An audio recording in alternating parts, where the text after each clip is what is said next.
I read this quote in Thoughts from the Mount of Blessings, page 99, paragraph 2. Jesus does not release us from the necessity of effort, but he teaches that we are to make him first, last, and best in everything. Make Jesus first, last, and best. That sounds great. Maybe something we'll see in a Facebook graphic somewhere, or a card, or a poster. But is it more than that? How do we actually practice this in our practical Christian walk? One way, because of my personal interest in stewardship topics and personal finance, I think about it in the sense of money. How do we make Jesus first, last, and best with our personal finances? And I've thought of a simple way to organize these thoughts that I find very practical, and maybe they're helpful to you. So how do we make Jesus first with our money?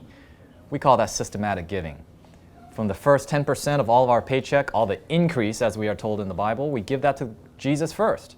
And along with that are the offerings that we take out to give faithfully back to the Lord. So in other words, we pay Jesus first before we pay ourselves for the things that we need in our everyday life. So how do we make Jesus last? That's what I like to call surplus giving. So as we look at our needs and the means that we have to spend on ourselves and the things of our family and provision for our loved ones, if we have everything that we need and we don't need to have any more needs to use for ourselves, that surplus can be returned to the Lord's work as well. That's paying Jesus last. So what do we mean when we say make Jesus best with our money? We've already given him our first percentages of our tithes and offerings. We've given him our surplus at the end. What left? Well, everything, because Jesus owns it all anyway. And so doesn't he have the prerogative to ask of us anything and everything?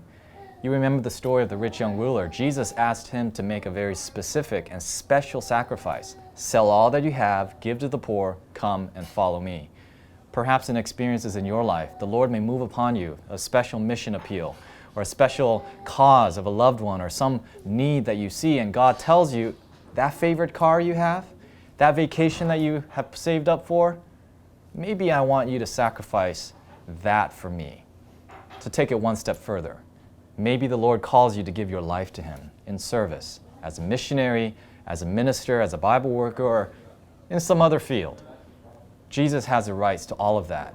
And so in that regard, when he asks, we have to sacrifice.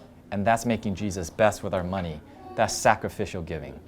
So systematic giving, paying Jesus first. Surplus giving, paying Jesus last. Making Jesus best, giving him anything and everything whenever he asks. Make Jesus first, last, and best in your life today.